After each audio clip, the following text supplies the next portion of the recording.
Bom dia, meus queridos irmãos e minhas irmãs, graça e paz, amém? Graças a Deus, muito feliz de estarmos mais uma vez reunidos na pessoa de Cristo para meditarmos na palavra do Senhor, amém? Vamos passar para o momento de meditarmos na palavra do nosso Senhor e Salvador Jesus Cristo. Gostaria de pedir que os irmãos abram suas Bíblias em Efésios, capítulo 1.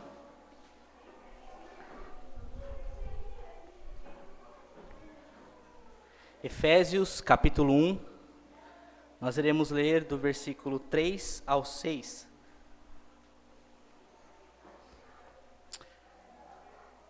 Efésios, capítulo 1, do 3 ao 6. Posso ler? Diz assim a palavra do Senhor. Bendito o Deus e Pai de nosso Senhor Jesus Cristo, que nos tem abençoado com toda sorte de bênção espiritual nas regiões celestiais em Cristo, assim como nos escolheu nele antes da fundação do mundo, para sermos santos e irrepreensíveis perante Ele, e em amor nos predestinou para Ele, para a adoção de filhos por meio de Jesus Cristo, segundo o beneplácito de Sua vontade, para o louvor da glória de Sua graça, que Ele nos concedeu gratuitamente no amado. Senhor, nós bendizemos a Ti, agradecemos o Teu nome, Pai, porque o Senhor é grande, porque o Senhor é maravilhoso, Pai. Obrigado pelos meus irmãos que estão aqui. Obrigado, Senhor, por termos o privilégio de meditarmos na Tua palavra. E o meu desejo, meu Pai, nesta manhã, mais uma vez, é que o Senhor abra os nossos olhos, os nossos ouvidos, para que possamos entender a Tua palavra, compreender o Teu Evangelho e vivemos a partir disso, Senhor. Que o Senhor nos ajude a glorificarmos a Ti e que nós possamos entender essa doutrina que iremos falar hoje, que é tão séria, mas que tem transformado os nossos corações. É no maravilhoso nome de Jesus que nós oramos. Amém. Meus irmãos, nós iremos dar sequência no que nós temos falado, mas não se preocupe se você não pegou o sermão da semana passada.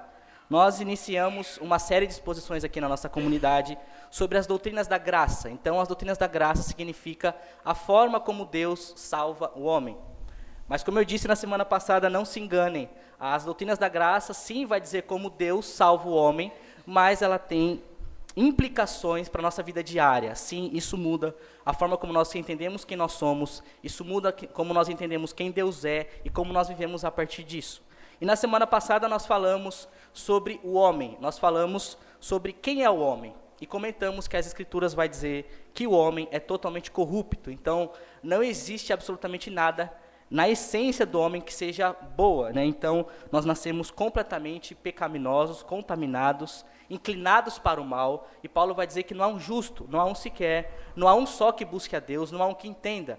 Todos se extraviaram e se fizeram inúteis. Então, de fato, nós entendemos isto, porque você não consegue não pecar, né? Então, nós temos esse conhecimento justamente porque nós sabemos que a nossa natureza é pecaminosa e nós precisamos do Senhor para isso. Então, trabalhamos quem é o homem, o que o homem fez. E daí, hoje nós iremos trabalhar o que Deus fez, qual é o papel de Deus na salvação do homem. Na semana que vem, trabalharemos o papel do Deus Filho e depois do Espírito Santo. Mas vamos lá então, meus irmãos, eleição incondicional. Antes de nós entrarmos no assunto, eu queria dizer para vocês sobre o que a eleição incondicional não significa, porque nós temos já alguns pressupostos em nossa cabeça, nós temos já alguns pressupostos e alguns levantamentos e questionamentos que nós temos, e que eu quero já de antemão dizer o que é a eleição, que é o assunto que nós iremos tratar hoje, Deus escolhendo homens e mulheres, o que a eleição não significa, para que nós conseguimos partir do mesmo ponto. Primeiro ponto, o que a eleição não significa. A eleição de Deus não significa que Deus é injusto. E por que nós sabemos isso? Não significa que Deus é injusto. Justamente porque nós entendemos, como falamos na semana passada, que todos são culpados. Tiago, capítulo 2, versículo 10, vai dizer, se você guarda toda a lei e você peca e você cai em um só ponto da lei, você é réu de toda a lei. Se você guarda toda a lei e você cai em um só ponto, se você mentiu uma vez na sua vida, se algo que você fez contra o Senhor uma vez na sua vida, você é réu e você é digno de punição eterna. Ou seja, se Deus tivesse salvado uma pessoa sequer deste caminho da perdição, já seria misericórdia. Deus não é injusto. Se Deus tivesse salvado apenas Adão, se Deus tivesse salvado apenas Abraão, se Deus tivesse salvado apenas Isaac, se Deus tivesse salvado apenas Josué, se Deus tivesse salvado apenas Paulo, qualquer que seja o personagem ou o grupo, Deus seria misericordioso, que é isso que nós vamos tratar hoje. Não se trata de injustiça, se trata de Deus sendo misericordioso, porque o nosso salário, porque o salário do pecado é a morte, seria o inferno, e Deus, na sua infinita misericórdia, amor e graça, tira alguns desse caminho que estão indo para o inferno. Então a eleição não significa que Deus é injusto. Um outro ponto sobre o que a eleição não significa, não é desculpa para nós não pregarmos o evangelho. Já ouviu essa? Vocês creem na eleição, vocês creem que Deus salva as pessoas, então por que eu vou pregar o evangelho? Por que eu vou falar de Deus para as outras pessoas se Deus sabe? É simples, porque Deus determinou que a salvação viria por meio da pregação do evangelho. Nós não sabemos de fato quem são esses em que o Senhor abrirá os seus olhos, mas a forma pelo qual Deus escolheu é a pregação do evangelho. Em Romanos capítulo 10, Paulo vai dizer assim: como, porém, invocarão aquele que não creram? E como crerão naquele de quem nada ouviram? E como ouvirão se não há quem pregue? E como pregarão se não forem enviados? Como está escrito, quão formosos são os pés do que anunciam as coisas boas. Ou seja, a conversão se dá pela pregação clara do evangelho. É por isso que não faz sentido queremos fazer evangelismo com dança, por exemplo, porque a dança não comunica a verdade do evangelho. Paulo está dizendo, eles só vão crer se eles ouvirem. E como eles ouvirão se não há quem pregue, que fale, que mostre a clareza do evangelho e que mostre o quanto eles precisam de um Salvador. Mais uma vez em Atos capítulo 18, diz assim, Atos 18, do 9 ao 10. E disse o Senhor em visão a Paulo: não temas, mas fala, e não te cales, porque eu sou contigo, e ninguém lançará a mão de ti para fazer o mal, pois tenho muito povo nesta cidade. Um outro texto onde vai nos afirmar que nós precisamos pregar o evangelho. Então, meus irmãos, a eleição não significa que Deus é injusto, e não significa que nós não devemos pregar o evangelho. E um terceiro e último ponto que a eleição não significa é que não é desculpa para nós vivermos uma vida de pecado. Existe um outro argumento que trazem, se eu sou eleito, se eu sou escolhido, eu vou viver da forma que eu quero, eu posso viver pecando, e no fim da vida Deus me salva. Não é assim que funciona. Não é assim porque em 1 João, capítulo 3, versículo 9, vai dizer: todo aquele que é nascido de Deus, ou seja, que foi regenerado, que o Espírito Santo entrou em seu coração, não vive na prática do pecado, pois o que permanece nele é a divina semente. Ora, este não pode viver pecando, porque é nascido de Deus. Uma coisa é nós, com a nossa depravação, continuarmos caindo, porque a presença do pecado ainda está em nosso coração. Nós ainda pecamos e falhamos. Aqui está dizendo de prática de pecado. Alguém que assume um estilo de vida pecaminoso, achando que no fim das contas será salvo, não vai, porque o próprio João está dizendo, o fruto, se você é salvo, significa que você é justificado e você vive uma vida de santidade. Você não pode viver na prática do pecado. Quem vive na prática do pecado achando que vai ser salvo, ele está se enganando, porque ele nunca foi regenerado. Então, são esses 3 pontos, meus irmãos, que eu queria já trazer nessa introdução sobre o que a eleição não significa. Eu sei que a eleição é um tema um tanto quanto difícil para se falar. Eu sei que a eleição, desses 5 pontos das doutrinas da graça, a eleição talvez é o ponto que as pessoas mais ficam incomodadas. Mas o meu desejo, que eu vou trabalhar aqui nesta manhã com vocês, é para que vocês mudem a perspectiva que vocês têm relacionado à doutrina da eleição. Meus irmãos, se nós não crermos na doutrina da eleição, nós também deixaremos de crer, teremos que deixar de crer em várias outras doutrinas. Porque uma delas é a soberania de Deus. Se você não crê na eleição, você não crê que você serve um Deus soberano. E sabe por que você não pode crer que Deus é soberano? Porque você vai orar para Deus salvar uma pessoa e Deus vai falar assim, eu até posso, eu até quero, mas essa pessoa não me quer. Eu até quero salvar essa pessoa, mas ela precisa me escolher, ela precisa vir até mim. Ou seja, você não serve um Deus soberano. E um Deus que não é soberano não pode ser Deus. Então, nós não cremos na doutrina da eleição, acarreta necessariamente na forma como nós cremos quem é Deus. Ele vai dizer, eu até posso, mas eu não... Desculpa, eu sou submissa ao homem. Esse é o Deus que nós cremos? Eu não posso fazer nada para salvar o homem, porque na verdade é ele que escolhe o destino final da vida dele. Então, nós precisamos de fato crer nessa doutrina e entender de fato que como Deus trabalha nisso. Então vamos lá, o que é a doutrina da eleição? O que é a doutrina da eleição? Meus irmãos, a doutrina da eleição é uma doutrina de esperança para os nossos corações que sabem que são totalmente corrompidos e pecaminosos. Não existe condições alguma para estar entre os eleitos. Deus nos escolheu antes da fundação do mundo, que é o que nós iremos trabalhar aqui hoje, mas percebam como isso é libertador. Você, não, há zero condições para que você esteja entre esses eleitos em que Deus escolhe, porque é Ele que escolhe, é Ele que faz a obra. Isso é libertador, é uma doutrina de esperança para nós que não tínhamos esperança alguma. O grande problema que eu vejo quando as pessoas falam sobre a eleição e que não aceitam a eleição é que elas estão o tempo todo olhando para o outro. Mas e o outro? E o outro? E o outro? E não olha a misericórdia que Deus teve sobre a sua vida, sobre o que Deus fez pela sua vida, sobre a esperança e a glória e a eternidade que Ele deu para você. A doutrina da eleição não diz respeito ao outro, e sim sobre Deus ser misericordioso com você, mesmo você não merecendo. Não importa se você teve uma vida devassa, não importa quantos anos você viveu, talvez no mundo, não importa, nada disso é crivo para que Deus o escolha. O grande problema é que nós colocamos sempre o homem em autoestima e não, de fato, reconhecemos quem é Deus. E Deus, de fato, escolhe os seres humanos. E daí, meus irmãos, eu vou dividir esse sermão em duas partes. A primeira parte eu quero meditar com vocês em a eleição no que diz respeito a Deus, e depois a eleição no que diz respeito ao homem. Serão esses dois momentos que nós teremos, e nós vamos meditar em dois textos relacionados a isso. Então, primeiro, a eleição no que diz respeito a Deus. Por favor, abram suas Bíblias em Romanos capítulo 9.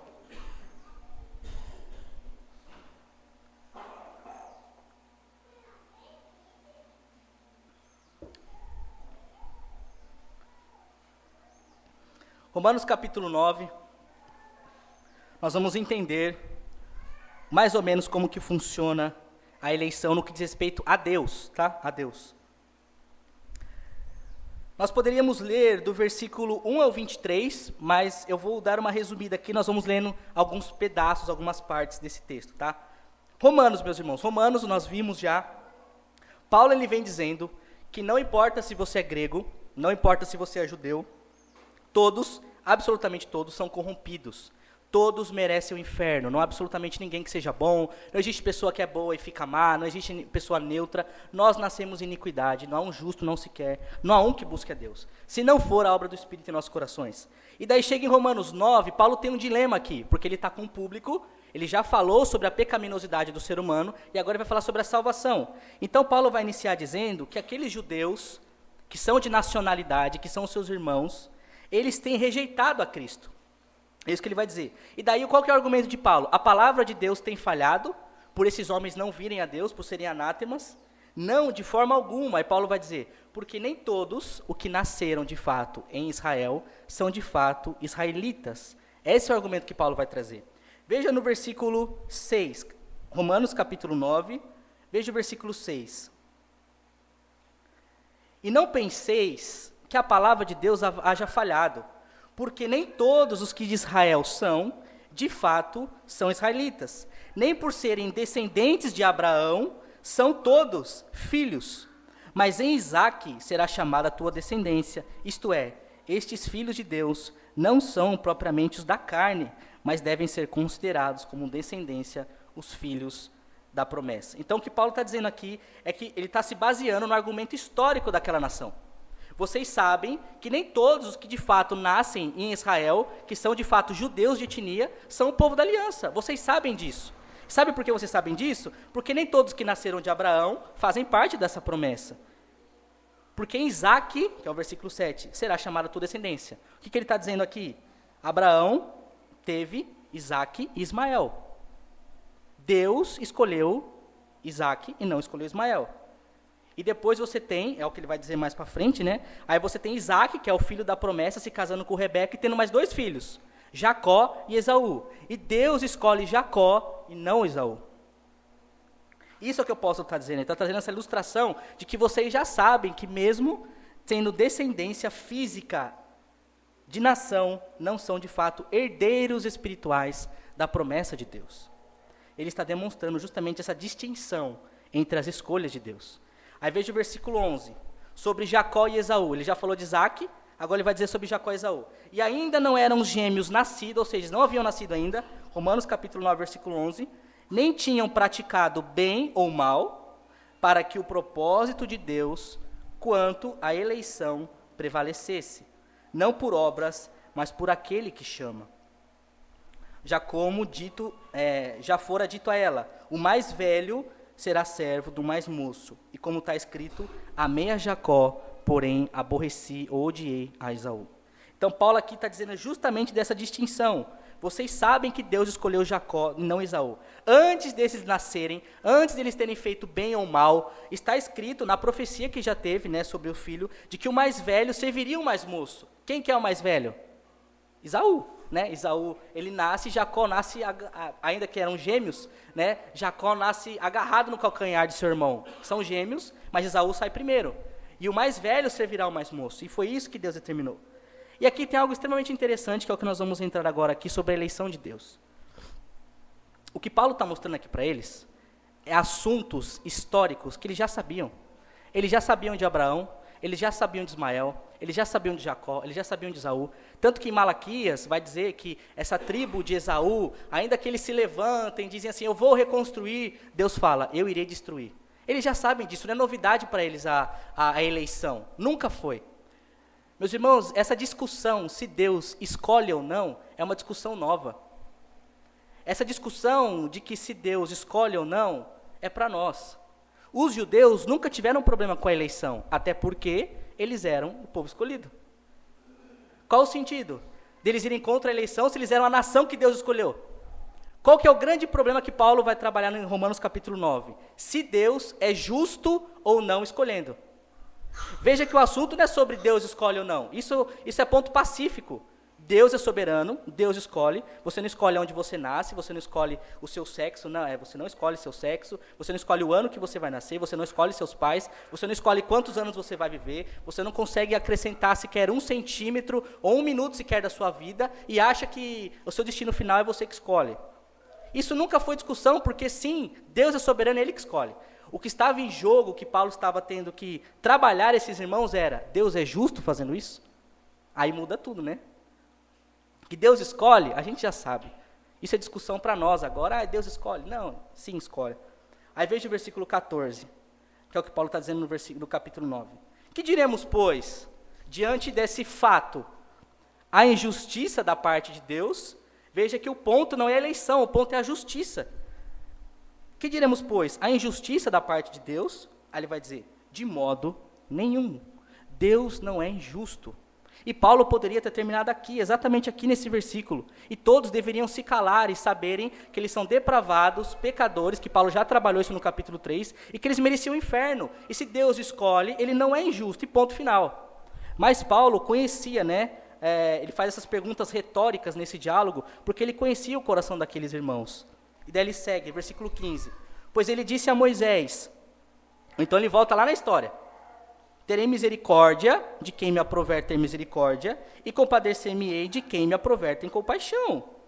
Poderia também ter parado aqui, Já está explicando mais uma vez. Deus vai ter misericórdia de quem ele quer misericórdia, e vai se compadecer de quem ele quiser se compadecer. Mas ele segue. Assim, não depende de quem quer, olha isso, assim não depende de quem quer ou de quem corre, mas de usar Deus a sua misericórdia. Mais uma vez, é misericórdia. Não importa se você quer, não importa se você corre, não importam as suas obras. É Deus que usa de misericórdia, porque o salário do pecado é a morte, e todos nós deveríamos ir para o inferno. Paulo poderia ter terminado aqui, mas ele continua seguindo. Porque a Escritura diz a Faraó, para isso mesmo te levantei, para mostrar em ti o meu poder, e para que o meu nome seja anunciado por toda a terra. Logo, ele terá misericórdia de quem quer, e também endurecerá a quem lhe apraz. Estão todos na mão de Deus, e Deus não é injusto quando ele faz isso. Aí ele sabe que o coração daqueles homens ainda não estão satisfeitos com essa resposta, de que Deus é soberano, de que não importa, Deus vai ter misericórdia de quem quer. Os homens ainda não continuam satisfeitos com isso. Aí ele vai dizer no versículo 19, veja comigo. Tu, porém, me dirás. Então ele está nesse diálogo retórico, né? Tu, porém, me dirás. De que ele se queixa ainda? Pois quem jamais resistiu à sua vontade? Ah, então tá, Paulo, entendi. Deus, ninguém consegue resistir à sua vontade, porque é Ele que escolhe, é Ele que eu disse aqui, né? É Ele que tem misericórdia, é Ele que endurece, que Ele deu o exemplo de Faraó. Então por que Deus se queixa ainda? Quem que vai resistir à vontade de Deus? Aí vem o versículo 20. Quem és tu, ó homem, para discutirdes com Deus? Porventura pode o objeto perguntar ao que o fez, por que me fizestes assim? Ou não tem o oleiro direito sobre a massa, para o mesmo barro, fazer um vaso para a honra e outro para a desonra? Que diremos, pois, se querendo demonstrar a sua ira e dar a conhecer o seu poder, suportou por muita longanimidade os vasos da ira preparados para a perdição, a fim de que também desses a conhecer as riquezas da glória em vasos de misericórdia, para que para a glória preparou de antemão, os quais somos nós, olha o que ele está dizendo, que também Deus chamou, né, não só dentre os judeus, mas também dentre os gentios. Como também diz Oséias, chamarei o meu povo ao que não era meu povo, e amada a que não era amada. E no lugar em que lhe disse, vós não sois meu povo, ali mesmo serão chamados filho do Deus vivo. Chega um momento no discurso de Paulo, conhecendo o coração daqueles irmãos, e nessa retórica que ele está fazendo, ele vai dizer, quem pode resistir à sua vontade? Eu sei que vocês vão me perguntar isso, mas o ponto é, quem é você para questionar a Deus?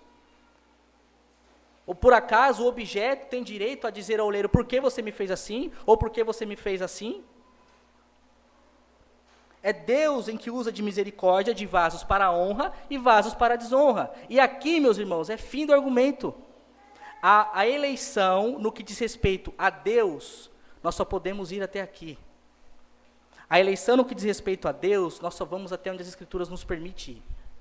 Nós não conseguiremos entender o coração de Deus. E a sua escolha se baseia na sua vontade. Isso é maravilhoso. Homens que querem tentar sondar o coração de Deus, vão morrer tentando sondar e não vão ter respostas algumas. Porque isso mostra quem nós somos, isso mostra quem Deus é. Isso coloca Deus no lugar dele, coloca nós no nosso lugar. Você já percebeu que você não consegue nem se ver, você nunca se viu nem pessoalmente? Tudo que você vê de você é por meio de algo, de um espelho, de um celular, de uma foto, você se nunca viu pessoalmente? Quem te vê pessoalmente são os outros. Você nunca se viu como você é de verdade. Sempre é por intermédio de algo. E a gente quer brincar de ser Deus. E daí a gente quer colocar Deus na parede e vai dizer, por que você está fazendo isso? Nós não temos o direito. E Deus nunca precisou do homem. Nunca houve sequer 1/1000 de segundo na Trindade, onde houve necessidade de Deus de ter o homem. Deus nunca precisou, mas Deus quis salvar homens. Isso muda tudo. Veja que o problema da eleição não é sobre justiça, é sobre misericórdia. A eleição se baseia na misericórdia de Deus. E um Deus que é santo, que é puro, que não tolera o mal, salvar homens pecadores como eu e você. A eleição não diz respeito ao outro, a eleição tem a ver com o que Deus fez em nosso coração. E essa escolha de Deus, com certeza, meus irmãos, não é aquela escolha fria, né? Você escolheu amar a sua esposa, casar com a sua esposa, e você não fez isso em probabilidades, né? Deixa eu ver aqui, né? Não fez um cálculo matemático para saber se essa era a mulher da sua vida. Você a quis. E Deus não é diferente. Deus não é frio, mas o que Ele faz para a sua glória. Então, Deus será glorificado tanto nos vasos de ira, quanto nos vasos de misericórdia, a qual somos nós. Veja como Paulo, quando ele coloca isso, é um alívio, meus irmãos. A doutrina da eleição é uma doutrina de esperança para os nossos corações. Não era para vocês estarem aqui, não eram para vocês conhecerem o Senhor, não eram, isso é misericórdia. Então, meus amados, a eleição, no que diz respeito a Deus, nós não podemos ir muito longe. A gente vai, a gente pensa, a gente chega nos argumentos, e chega um momento que eu falo, quem é você? É Deus em que usa de misericórdia com quem Ele quer. Isso é maravilhoso, porque não mostra quem nós somos. Então vamos lá, meus irmãos. Agora, nesse segundo ponto que eu quero trazer para vocês, é a eleição no que diz respeito ao homem. Por quê? Porque agora, essa eleição que Deus escolhe, antes da fundação do mundo, que nós vimos, porque Jacó e Esaú ainda nem haviam feito bem ou mal, haviam nem nascido ainda, para que o propósito da eleição se cumprisse, isso traz automaticamente implicações para nós, homens que recebem essa graça. E daí agora nós conseguimos entender um pouco mais a eleição no que diz respeito a nós. E nós vemos então que a eleição, ela vem antes da fé. Isso é maravilhoso. A eleição vem antes da fé. Há quem diga que você precisa crer, há quem diga que você precisa escolher a Deus, de que você precisa levantar a sua mão e dizer, eu aceito Jesus em minha vida. E a partir do momento que você faz isso, aí sim o seu nome está escrito no livro da vida.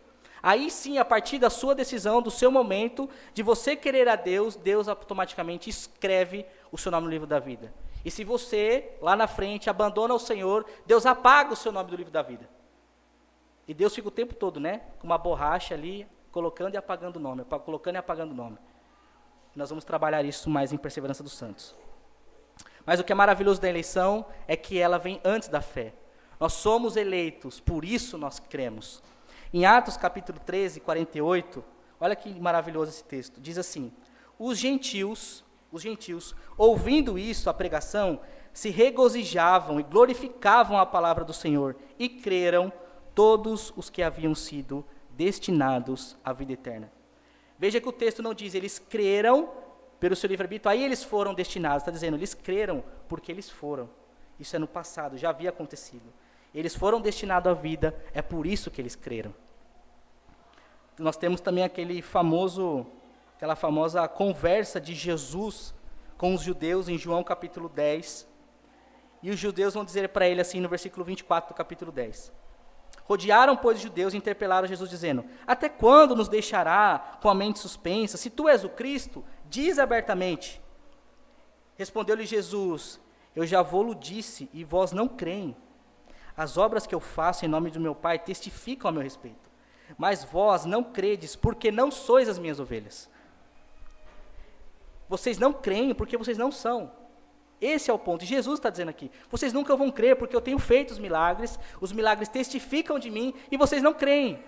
Não é porque vocês vão crer em mim, e daí vocês são escolhidos. Não, vocês já não são as minhas ovelhas. Olha o que ele vai dizer no versículo 27. Porque as minhas ovelhas ouvem a minha voz, eu as conheço, e elas me seguem.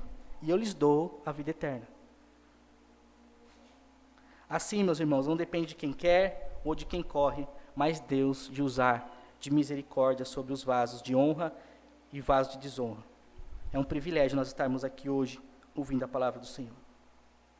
Então vamos lá, a eleição no que diz respeito ao homem. É esse texto que nós lemos, Efésios, abram lá, Efésios capítulo 1. A eleição no que diz respeito ao homem, que são a consequência dessa escolha, nós podemos aprofundar um pouco mais, porque nós saímos desse campo de tentarmos decifrar a mente de Deus. Nós saímos desse universo de tentar entender e sondar o coração de Deus, e tentar entender o motivo pelo qual Deus age da forma como age. Então nós, de fato, entendemos a consequência disso. Efésios capítulo 1, versículo 3. Olha que coisa maravilhosa. Palavras do apóstolo Paulo àquela igreja. Bendito o Deus e Pai de nosso Senhor Jesus Cristo, que nos tem nos abençoado com toda sorte de bênçãos espirituais nas regiões celestiais em Cristo.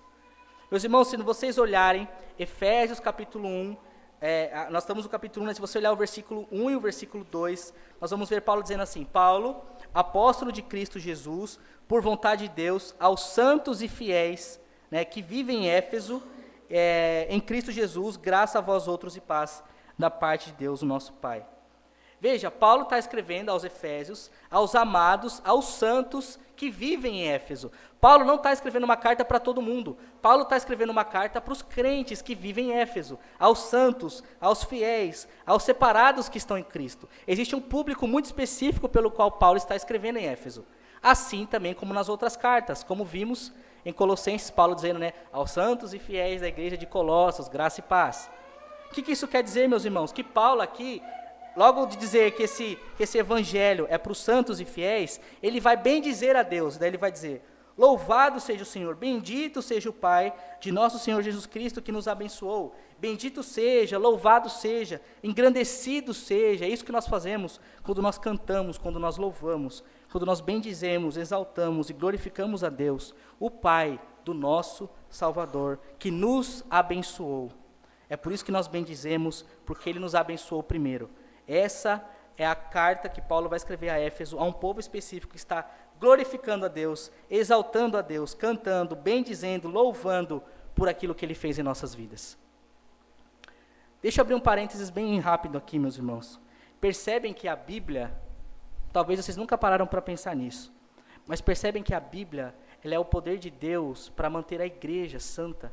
A Bíblia é para os crentes.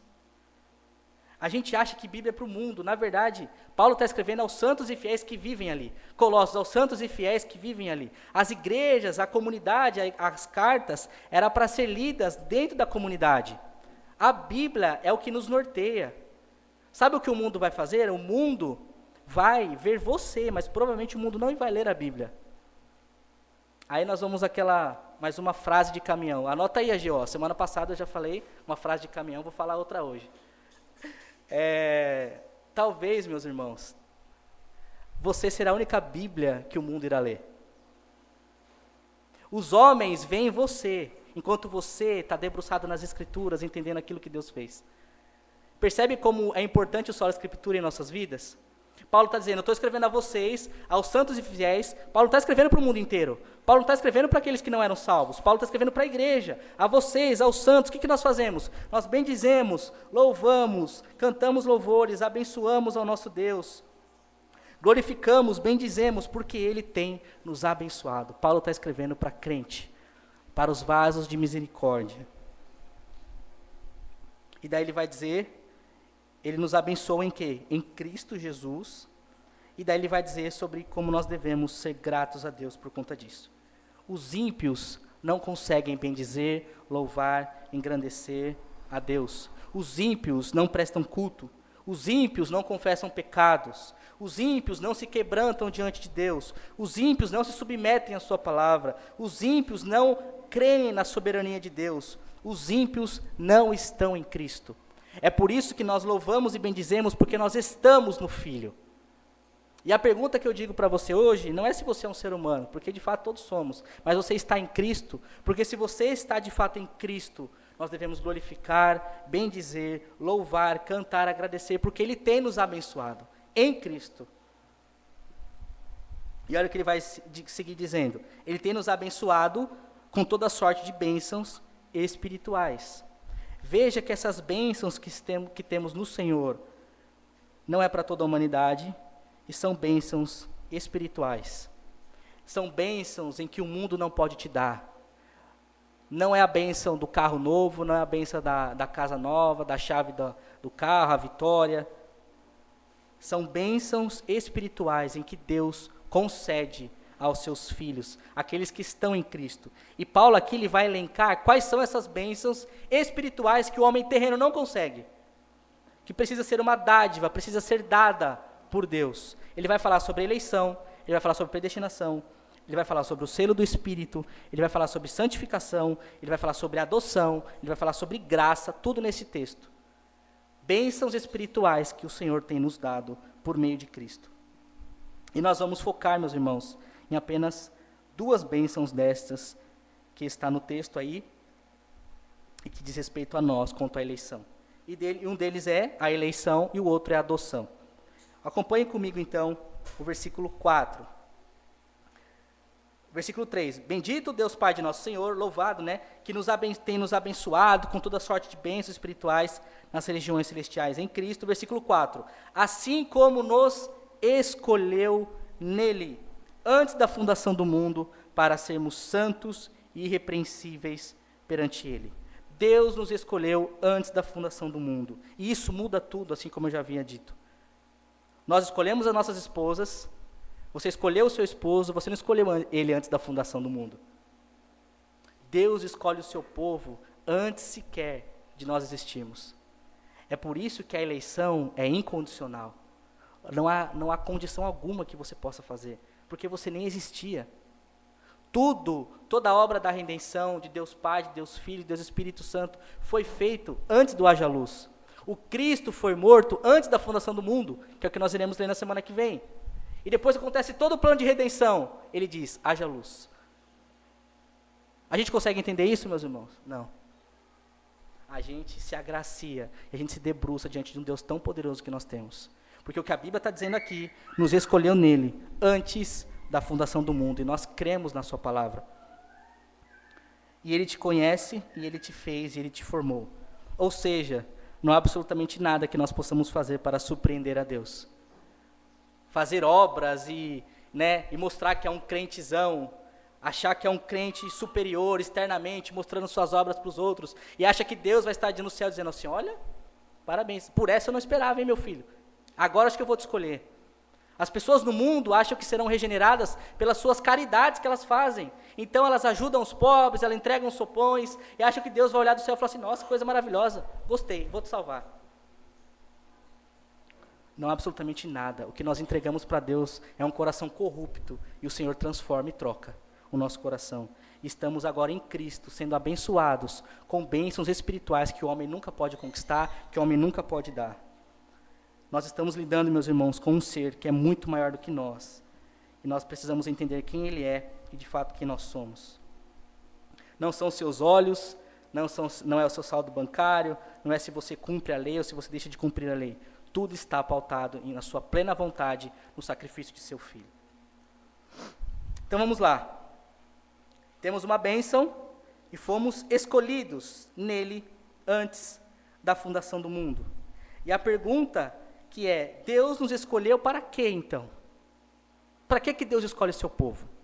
Se Deus não precisa de absolutamente nada, se ele é santo, se ele é puro, e nunca existiu necessidade fora da Trindade, para quê? Por quê que Deus te escolheu? E daí você tem, no próprio versículo 4, Paulo dizendo dessa bênção maravilhosa que ele nos fez. Ele nos escolheu nele, antes da fundação do mundo, para sermos santos e irrepreensíveis perante ele.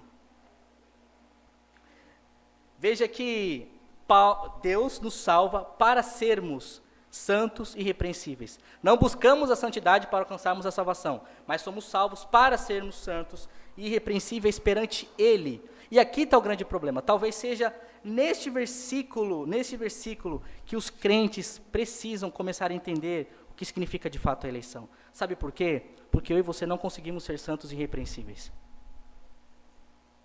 Nós, na classe de novos membros dessa semana, falávamos sobre o papel do pastor na igreja. E lá em Timóteo vai dizer que o pastor precisa ser irrepreensível. Você não pode ter algo que você olhe e tenha uma falha e que o torne repreensível. Aqui, nós estamos vendo Paulo dizendo, ele salvou a igreja, os seres humanos, os homens, as mulheres, para também serem santos e irrepreensíveis. Veja que não é um papel só dos pastores. E você precisa ser santo e irrepreensível perante ele. O grande problema é que nós buscamos a santidade, buscamos de fato viver uma vida santa e irrepreensível diante dos homens. Diante dos homens é fácil. Diante dos homens você coloca uma máscara, diante dos homens você pode até cumprir as suas obrigações com o Estado, você pode cumprir suas obrigações como esposa, como esposo, você pode ser um ótimo cumpridor de leis, ser um ótimo líder, um diácono, um pastor, ali ser irrepreensível diante dos homens, e que eles olham para você e falam, nossa, como você é santo. Mas e diante de Deus? Quando os homens entendem que eles são separados, escolhidos para serem santos, diante do Deus Trino, é o momento que a gente se curva e fala, Senhor, obrigado por tua misericórdia sobre a minha vida, porque eu não consigo. Ele não apenas nos abençoou, mas ele tem de fato nos guardado para que nós, dia a dia, sejamos mais parecidos com o seu Filho diante dele. E aqui, meus irmãos, é o exato momento onde o crente precisa começar a louvar. É por isso que Paulo começa, louvado seja Deus, engrandecido seja o Senhor, pelas tuas bênçãos, pela tua misericórdia, pelo teu amor, porque o Senhor nos escolheu. Porque se não fosse por nós, nós jamais conseguiríamos fazer isso. Diante dos homens é fácil. Eu comentei ontem na reunião, nós criamos os nossos filhos para que os outros vejam que nossos filhos são obedientes. Nós criamos nossos filhos para que os outros olhem e dizem assim, nossa, olha que criança legal, olha que criança boazinha. A gente não cria os nossos filhos ensinando a eles que o que eles pecam, o que eles fazem diante de Deus. Nós precisamos tirar o foco do homem, a gente coloca o homem muito em autoestima. Nós precisamos estar preocupados como Deus tem visto as nossas vidas. Se estamos de fato sendo transformados pelo Evangelho ao ponto de sermos santos e irrepreensíveis perante Ele, não perante os outros. E é por isso que eu amo a Ibra. É por isso que eu amo a nossa comunidade. Porque somos pessoas extremamente problemáticas, é maravilhoso. Aqui todo mundo está errando, aqui está todo mundo buscando de fato. A gente olha, você tem um monte de problema, irmãozinho, eu também tenho. Graças a Deus, vamos seguir juntos. Porque, meus irmãos, nós precisamos estar o tempo todo nesse anseio para sermos mais parecidos com o crente.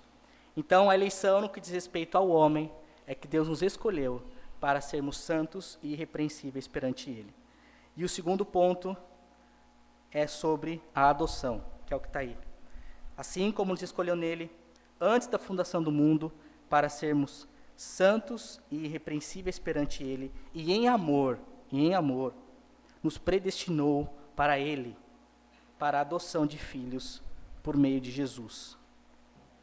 Segundo, o beneplácito de sua vontade, para o louvor da glória de sua graça, que Ele nos concedeu gratuitamente no amado. Qual é o destino de todo crente? Deus. Ele nos escolheu nele, para Ele, por sua vontade, para o louvor da sua glória. Ele nos escolheu, nós somos o alvo, né? Ele é o alvo da nossa eleição.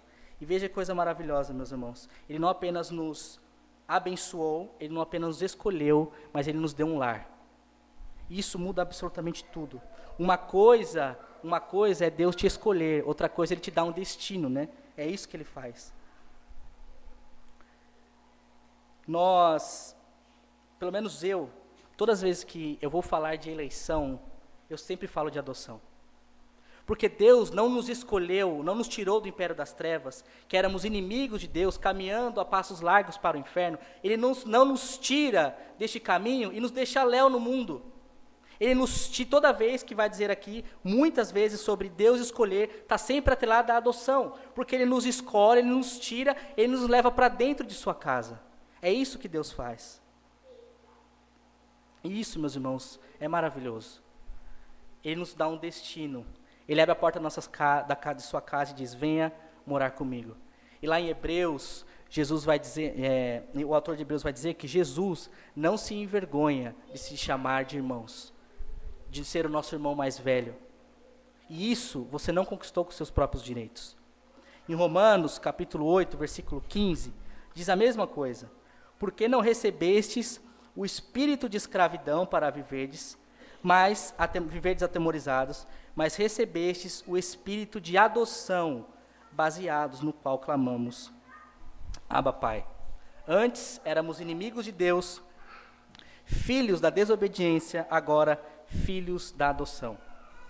E para nós, infelizmente, historicamente, no Ocidente, em si, onde nós vivemos, um filho adotivo, muitas vezes, não tem os mesmos privilégios que um filho biológico. Tanto é, meus irmãos, que só em 1988 que a Constituição Federal equiparou os direitos no Brasil do filho adotivo ter os mesmos direitos de um filho biológico. Eu estudei com um menino que ele era filho adotivo, adotado, e ele sofria muito na escola, muito, porque os amigos sabiam e tiravam sarro dele. O irmão mais velho, biológico, tirava sarro dele, e ele sentia-se triste por conta disso. Parece que dizer sobre que nós somos filhos adotivos não parece tão legal. Nossa, mas eu não sou um filho legítimo, será? Mas quando Paulo está escrevendo aqui, principalmente aqui nesse texto de Romanos, capítulo 8, eles entendem exatamente o que está acontecendo, porque lá era completamente diferente. Eu já disse para os irmãos, existia na tradição romana algo chamado dias lústricos, né, o dia da consagração. Como acontecia isso em Roma, nessa época onde Paulo escreve essa carta aos romanos? Até o 9º dia, a criança que nascia, biológica, ela não tinha nome, não dava um nome para essa criança. E essa criança ficava ali, e o pai tinha o direito de rejeitar essa criança. O pai tinha o direito de rejeitar. Até o 9º dia, ele não colocava nome. E como era feito? Era feita uma reunião no salão da casa, eram recebidos vários convidados, e esse pai, ele entrava na sala, a mãe colocava a criança no chão, arrumadinha, bonitinha ali, e o pai tinha o direito de pegar essa criança ou não. Se o pai pega essa criança no colo, ele está dizendo, ele é meu filho, ou ela é minha filha. Mas se o pai não pega, automaticamente essa criança era retirada do lugar, e lá fora da casa já tinham pessoas prontas para comprar essa criança como escrava. Isso era que os romanos viviam. Dias lústricos.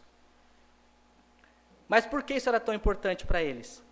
Porque eles tinham esse direito, mas quando um romano adotava uma criança, o sentimento era completamente outro. O romano estava dizendo assim, você não é obra do acaso, eu escolhi te amar, você faz parte da minha família. Tanto é que os filhos adotivos, na época de Roma, do primeiro século, eles tinham muito mais direito que os filhos biológicos, porque o pai estava intencionalmente querendo trazer ele para dentro de casa. Os filhos biológicos tinham muitas vezes menos regalias do que os filhos adotivos. Você não é obra do acaso, eu escolhi te amar. E quando Paulo escreve aos romanos, vocês crentes, receberam o espírito de adoção, vocês foram comprados, e Deus quis vocês. Eles entendiam completamente diferente da forma como nós entendemos o que significa adoção. Assim como nós vemos em Efésios, assim como nós vemos em Romanos capítulo 8, nós somos filhos adotivos de Deus. Deus nos chama para a sua casa e Deus nos dá o privilégio de sermos seus filhos e Ele ser o nosso Pai. Isso é maravilhoso. Veja mais uma vez, a eleição não é sobre o outro, a eleição é sobre o amor, a misericórdia que Deus teve sobre sua vida. Para nós caminharmos para o fim, gostaria de pedir que vocês abrissem suas Bíblias em João capítulo 17.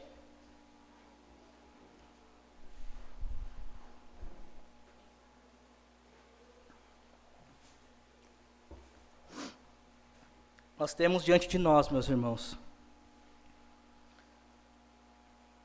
um dos textos mais maravilhosos das Escrituras. Da Escritura, né? Jesus, nosso Senhor e Salvador, orando. Nós temos a oração de Jesus. João capítulo 17. Vamos ler a partir do versículo 6.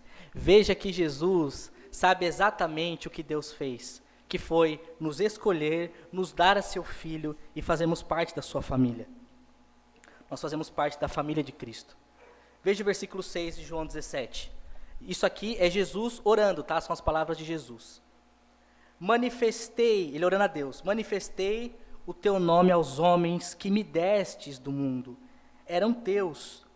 Tu me confiastes e eles têm guardado a tua palavra. Agora eles reconhecem que todas as coisas que me tens dado provêm de ti. Porque eu lhes tenho transmitido as palavras que me deste, e eles a receberam, e verdadeiramente conheceram que saí de ti, e creram que tu me enviastes. Olha o versículo 9. E é por eles que eu rogo, não rogo pelo mundo, mas por aqueles que me destes, porque são teus. Ora, todas as minhas coisas são tuas, e as tuas coisas são minhas, e neles sou glorificado. Já não estou no mundo, mas eles continuam no mundo, ao passo que eu vou para junto de ti. Pai Santo, guarda-os em teu nome. Meus irmãos, nós temos Jesus orando, intercedendo pela sua igreja. Pai Santo, guarda-os em teu nome, que me destes, para que eles sejam um, assim como nós. Quando eu estava com eles, guardava-os em teu nome, que me destes, e protegi-os, e nenhum deles se perdeu, exceto o filho da perdição, para que se cumprisse a Escritura. Mas agora vou para junto de ti, e isto falo no mundo para que eles tenham o mesmo gozo completo em si mesmos. Eles têm dado a tua palavra, e o mundo os odiou, porque eles não são do mundo, como também eu não sou. Não peço que os tires do mundo, e sim que os guardes do mal. Eles não são do mundo, como também eu não sou. Santifica-os na verdade, a tua palavra é a verdade. Assim como tu me enviastes ao mundo, também eu os enviei ao mundo. E a favor deles eu me santifico a mim mesmo, para que eles também sejam santificados na verdade. Não rogo somente por estes, mas também por aqueles que vierem a crer em mim por intermédio da sua palavra, a fim de que todos sejam um, como tu és, ó Pai, em mim e eu em ti, também sejam eles em nós, para que o mundo creia que tu me enviastes. Uma das orações mais lindas das Escrituras, Deus dizendo, eu não estou rogando apenas por estes que estão aqui comigo, os discípulos, mas aqueles que virão a crer em mim pelo intermédio da tua palavra. Guarda-os, santifica-os, a fim de que eles sejam um, ó Pai, assim como eu sou em ti, que eles também sejam em nós. Meus irmãos, isso é eleição. Nós éramos do Deus, Pai, Ele nos escolhe, Ele nos dá seu Filho, e o seu Filho está nos guardando. A doutrina da eleição é uma doutrina de esperança para aqueles que sabem que são totalmente depravados. Que o Senhor nos ajude, meus irmãos, a entendermos sobre como nós precisamos de fato do Senhor. E o último texto que eu quero ler para vocês é 1 Pedro, capítulo 2.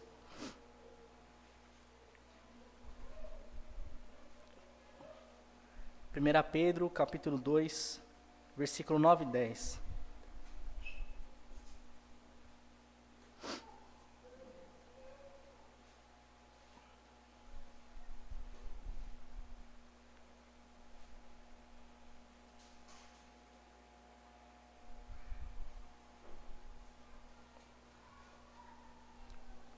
Que nós somos agora comprados e escolhidos pelo Senhor.